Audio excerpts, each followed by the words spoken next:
This week on the Computer Chronicles, parents and PCs. We'll show you some great websites where you can get answers to your parenting questions.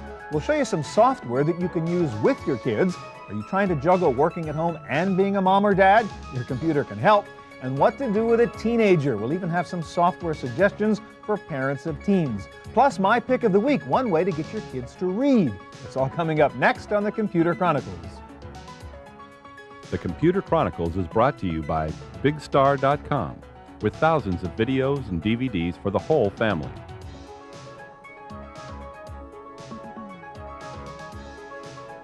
Additional support by TechWeb for up-to-the-minute technology news.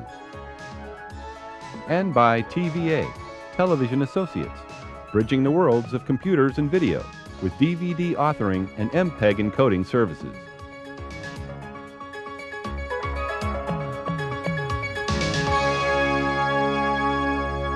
Hi, and welcome to the Computer Chronicles. I'm Stewart Cheifet. Well, one of the reasons adults buy computers is so their children can have them. It's pretty clear that computers can be very useful in schoolwork, and they're also a pretty good babysitter. But computers can also help adults be good parents. There's a long list of software and internet sites that parents can use to answer questions and solve problems. And we're going to begin by looking at some of the resources for parents online. And Lisa's going to be our guide, and you have a wonderful website, parenting-qa.com. That's correct. And I take it, therefore, I can ask questions as a parent? You can ask anything. You can also browse by topic, do a global search, search by keyword. Or can we do some of this for real? Sure, All right. that'd be great. I'm parent. I got some questions. Okay. The very first question I have is breastfeeding. Newborn, we just got home, and mom's worried about, am I doing it right? Is the baby getting enough? And so on and so forth. And we just want to get some background. That's great. We get a lot of questions on breastfeeding. What you would do is go to the browse by topic, And I click see up on for breastfeeding, example. hit go. And what kind of stuff do I get here? You should get essays, tips, resource guides. So there's kind of a little general background on Here you breastfeeding. go. Here's a comforting essay. Okay. What we need is comforting. Books. Okay, and then little online. hot links to other resources on the topic of breastfeeding. Tips and fact sheets. Right. We also have subcategories. If this isn't quite it, you may want to find out. Or now, what about my role? I'm thinking, well, is there anything I can do to help out in this problem as the dad? Click on Father's Role, and here you have a handy. Oh, you actually had a category called Father's Role. Yes, Huh? handy Okay. tip sheet on how dads can be How supportive. to burp? I can deal with that part of it. Take the baby for an hour or two. All right. Can I ask you the next question? Certainly. Baby doesn't sleep through the night, and it's getting a little bit wearing. And is there something we can do differently, or when will the baby sleep through the night? Well, let's do a global search. So I can just type in that question, huh? Sleeping through the night is the issue. Oh, please, God. So hard when the baby's crying and parents aren't getting any sleep. Yeah, It really yeah. is. Let's see, we should get a compilation of, here we go, we got Okay, so somebody 38 got sources. Lots of stories, tips, facts, essays on there, huh? Books, and the books have hot links to sites. So you should find all you need just by All doing right, the global Next search. question, and you just brought it up, and that's the baby's crying. And of course, every parent worries, am I doing something wrong, or how do I stop the kid Right, from crying? How do we stop the child What do I from do crying? there? Go into Browse by Age, and let's look under Babies. This is a baby issue, we hope. And you'll see all the common things that parents want to ask and you got about. the crying category. And here we have crying. Here we go, right away. Core resources, books, tips, and fact sheets. Keys to calming a fussy baby. And one of the things I like here, tips for soothing yourself when your baby is crying. That's the real issue, right? And how to quiet a crying baby. Let's go to this. So you can print out this tip sheet, and it gives you some strategies. All right, now suppose I don't find my particular question in your sort of preset stuff. Can I just like send Lisa a question and say, what's the answer to this particular question? Certainly, and How do we that's do that? really one of the most unique and special features about Parenting-QA, is you can drop us a line directly. And so that's the Ask Us? That's the Ask Us. So I just send you kind of a little email thing. Yep, and moms and dads feel isolated a lot of the times and feel like they're asking silly questions. So drop us a line and we'll get back to you with an expert answer. That's great. All right, now what is CyberMom? I see you have a CyberMom The link. CyberMom is a really fun site. After you've done all your research and you want to have some fun. Okay, the baby's finally gone to take a nap. Right, mom needs something, and Right. she wants some community. And here are a bunch of moms who... So a chat room with other young moms and so on? Recipes, book clubs, astrology, everything you could imagine. You know, makeup, health, TheCyberMom.com. TheCyberMom.com. Lisa, thank you very much. Thank you very much, Stuart.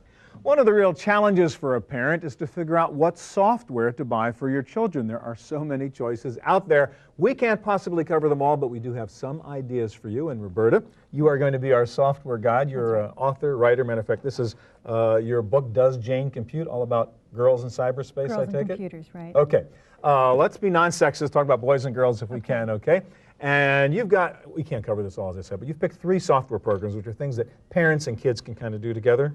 That's right. You know, oftentimes kids end up spending hours sitting in front of the computer by themselves. And while sometimes it's educational, sometimes it's not, it's great to have activities that you can engage your child with at the computer. Okay, so I've got, let's say, kids young, 2nd, 3rd grade. What's this? Well, this is example? Clue Finder's 3rd grade adventure. It's a multi-subject educational software program. So you're going to learn about math, language arts, a variety of different activities. So it's sort of a game, but you learn along the way. It's a game, but it's a lot of educational activities. Like, what's the challenge over here? We're supposed to find a moth that's red and striped with curly antennas, and hopefully we can actually You're get going to do it, not me. Red and striped and curly antennas. And you put it in your backpack? Put it in the backpack, save it for later. Now, one of the things is parents might watch their child doing an activity like this and say, okay, what exactly are they getting out of this activity?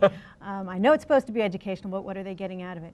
And that's what's great about this program. You can go in as a parent, if you can't sit there and watch your child. So that's leveling? This is, well, there's 2 different factors here. One is you can go in for leveling and you can say, okay, I know my daughter's really good at math, but she's struggling a little bit at language arts. So these are the various skills and what level you want it to be at. It'll adjust on its own, or you can adjust it, which is great. Okay. Now the other thing is, it's nice, it would be nice if we could as parents sit there with our kids all the time, but most of us can't do that.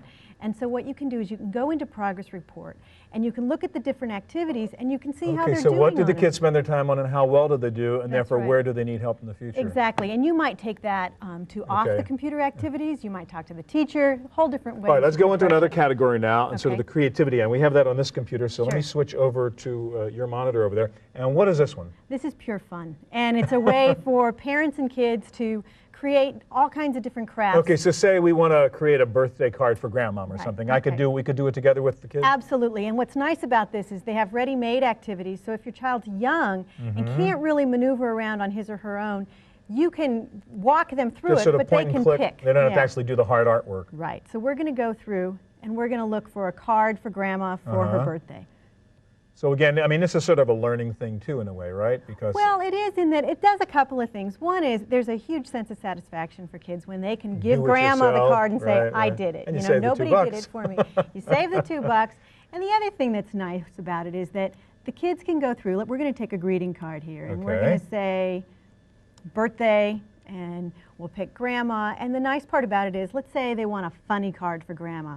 They can pick that out. If they want something that's a little more serious. And again, the idea is a good thing the kid and the parent can do together. It's a nice thing to do together. And you know, what's really important here is that you let the child be in the driver's seat whenever possible. All right, Roberta, I want you to show us one more piece of software, and that is Encarta, which you have up here right now. Other problem for the parent is the kid's always asking questions, which are sometimes hard to answer. Why doesn't the moon fall, or stuff like that, right? That's right, and we always throw up our hands and say, oh, you know, when we go to the library, we'll check it out. Right. If you're like me, but you never get around to it. if you've got the right software, you can answer the question right there at home. That's right. That's right. All right, so this is Encarta, and let's say my kid's interested in, as I say, science space program, the Apollo program. I want to give them the history of the moon program. Okay, well, let's check that out. So we want to go to Apollo. We're going to go to Apollo. So you just type it in, and there's millions of choices. Yes. So let's say Apollo 8. Oops. Apollo. See, it even told you spelled it wrong. It even told me I spelled it wrong. Let's do Apollo 8. That was, I think, the first moon landing. There we go. And you know, not only can you read about it, but let's face it, kids love pictures, they love sound. So let's check out the multimedia. So it's kind of better than the print book in a way, because it's got the audio and the video and all that stuff. That's right. Okay, so can we look at, say, the launch? That's always exciting. And it's Apollo 13, the movie. Kids are familiar with the story, right? Absolutely. They think Tom Hanks was an astronaut. That's right. So here they get to see the real thing, and it's a great way to get them excited about history, get them interested in the and of course there are historical figures, and you can hear Kennedy, Martin Luther King, all that kind of stuff. It's really almost endless. And you like Encarta? I do, and there's links to the web, so you're never at a loss for information. Roberta, thank you very much. Nice to meet you. Well, computers and the internet have enabled many parents to work at home, but that raises lots of questions about how to be a parent and a productive worker in the same place at the same time. There is, though, a web community devoted to just this issue. Cheryl Sandberg is a full-time parent with 2 children, ages 6 and 2. She is a full-time daycare provider for 2-year-old Jake, She drives her daughter Leslie to school and picks her up at the end of class. She is also a small business owner. Her company, Sandberg Business Development, has no office and no staff. She runs it from a corner of her home, surrounded by kids, toys, and pets. Cheryl got the idea for her web design business by browsing websites and peeking behind the scenes. I kind of noticed that, well, looks a little easier than maybe that people are making it to be.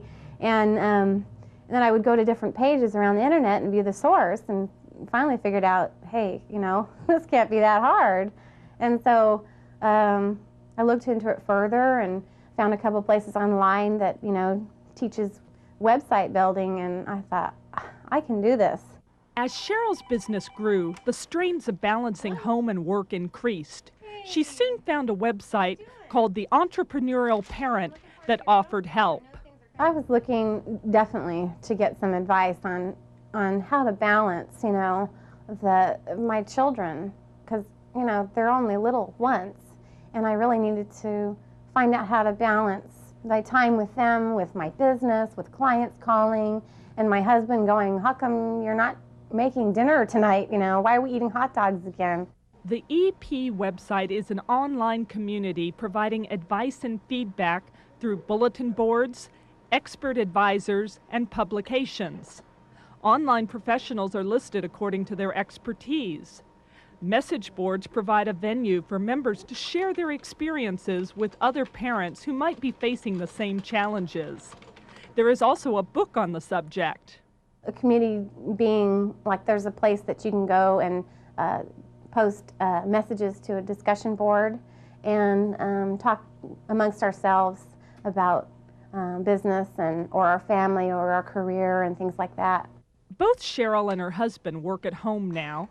Although she bemoans the cramped quarters, Cheryl says she could not face the 9-to-5 schedule of a traditional job any longer.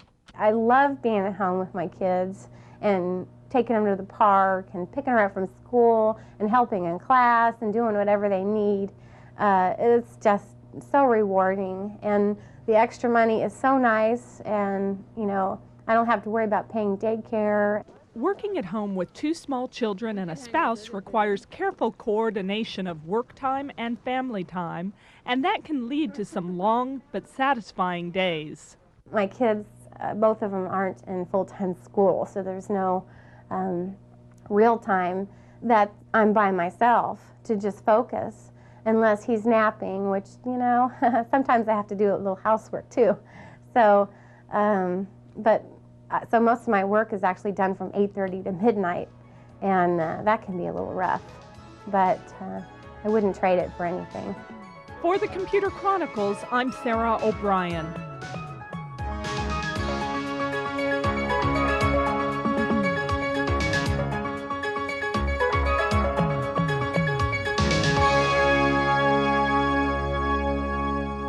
The internet is great for kids and parents, but there is so much out there on the web that sometimes it's hard to find the site that has the information you really want.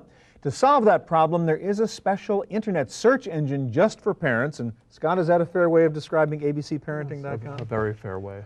Give us kind of an introduction. What are the kinds of things I could find through ABC Parenting? Sure. The abcparenting.com, it's a new site. It came out about 3 months ago.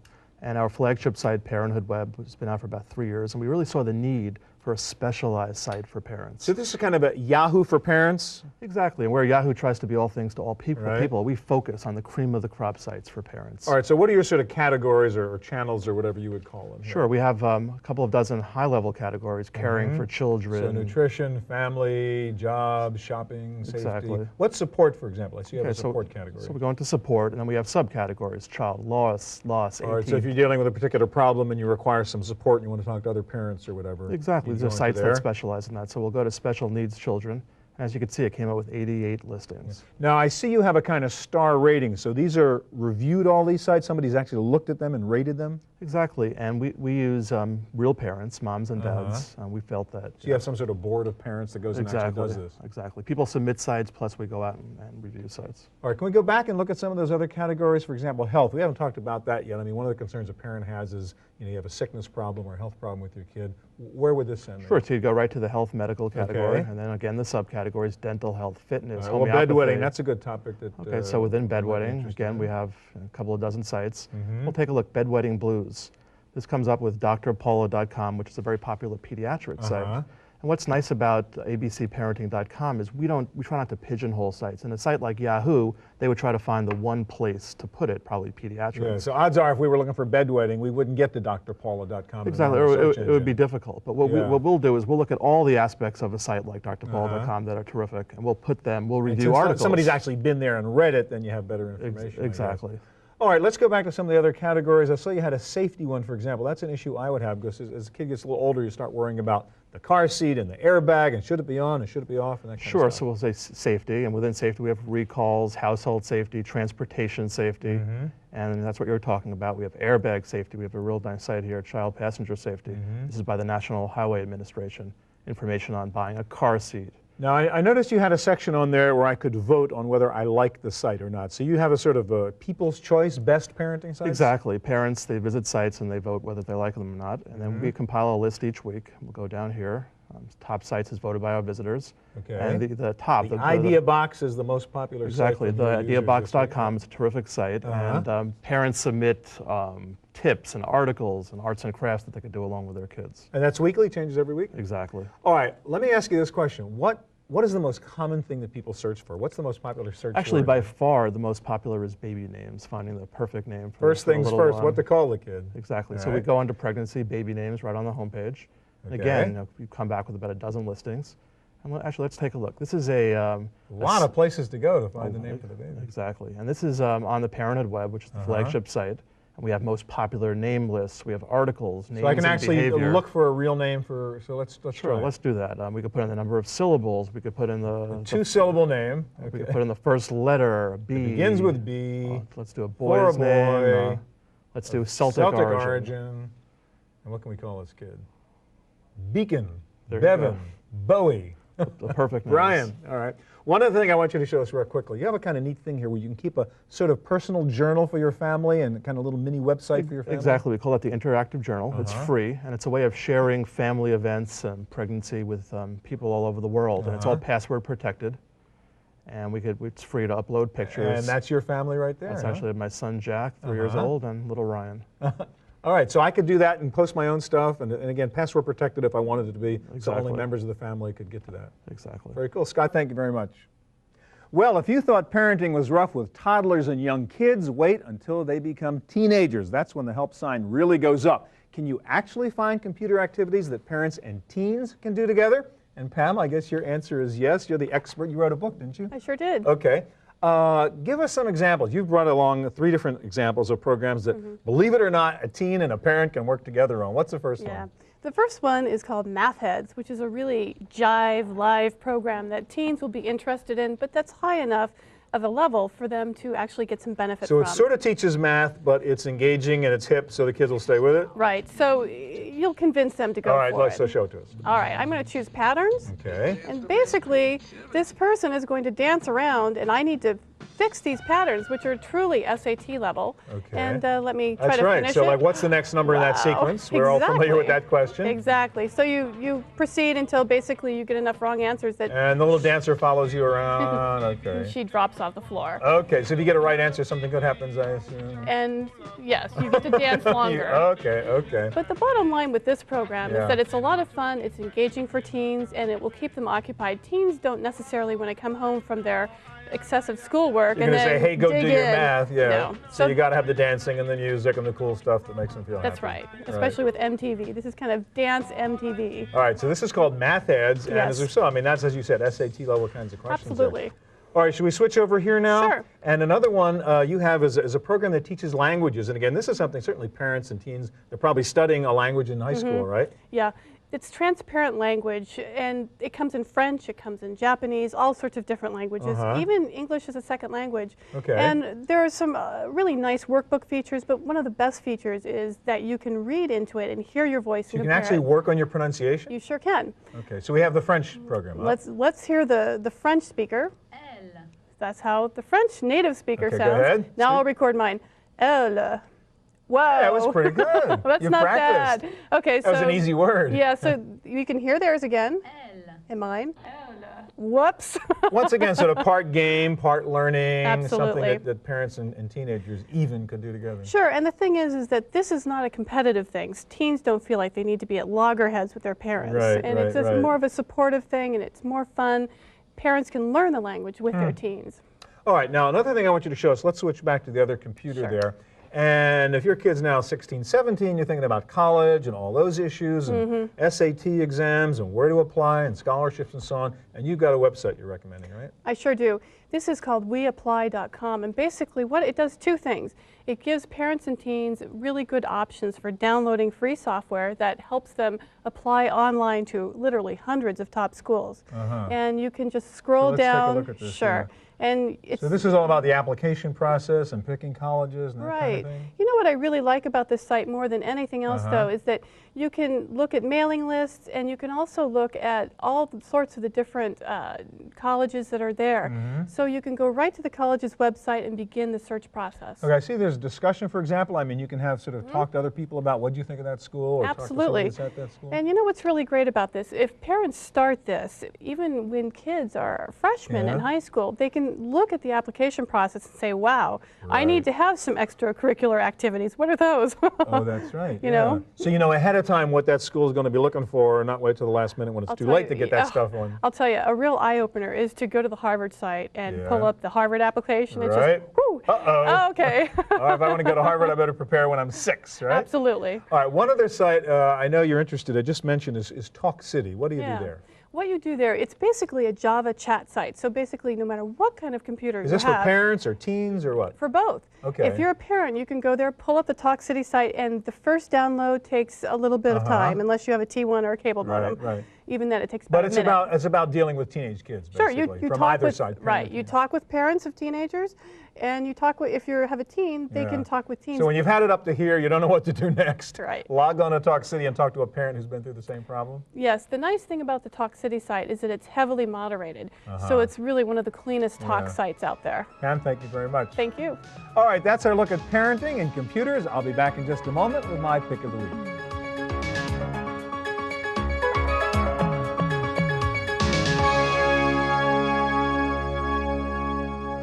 Now for my pick of the week. One of the jobs for any parent is to try and get your child to read. Well, if you've had a problem getting your son or daughter to pick up a book, what I'm about to show you may just help. This is the new Rocket ebook from Nouveau Media. As much as we may like reading traditional books, once you get used to computers and searching and linking, paper books seem a rather primitive way to store and transmit information. With this new Rocket ebook, you really have the best of both worlds. It's sort of shaped like a small book. You can hold it like a book. You can carry it like a book. But that is where the similarity ends. Look what else you can do with an ebook. First of all, it holds about 10 books in its memory. Sure beats carrying around 10 physical books. Secondly, you can buy books electronically and download them immediately from sites like barnesandnoble.com. If the print is too small, you just tap and enlarge the font. You can underline text. You can bookmark text. You can annotate. And best of all, you can search the text for any word or phrase. If you're not sure what a word means, just tap on it, and you're instantly sent to the onboard dictionary for a definition. The Rocket ebook weighs just over a pound, it's backlit for easy reading at night, and the rechargeable battery lasts for over 30 hours. That's it for this edition of the Chronicles. We'll be back here again next week with more of the latest in hardware, software, and the internet. Thanks for joining us. I hope we'll see you here next time.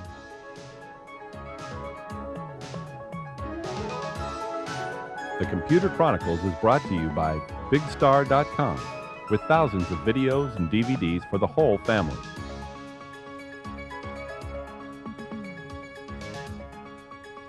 Additional support by TechWeb for up-to-the-minute technology news.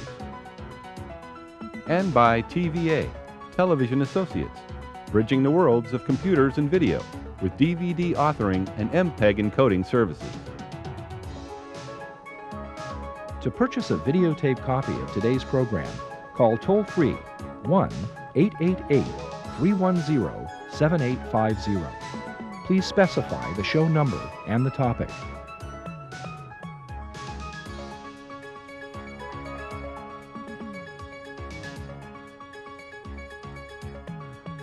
Next week on the Computer Chronicles, how to fix your PC. We'll take a look at the hardware side first and show you how to solve typical problems with the internal components of your computer. Then we'll take a look at the most common software problems, including Windows crashes and application malfunctions. And there are lots of software programs that can help you diagnose a computer problem. We'll review the best ones and web sources for dealing with PC problems. We'll show you some good sites that can help you do it yourself. It's all coming up next week on the Computer Chronicles.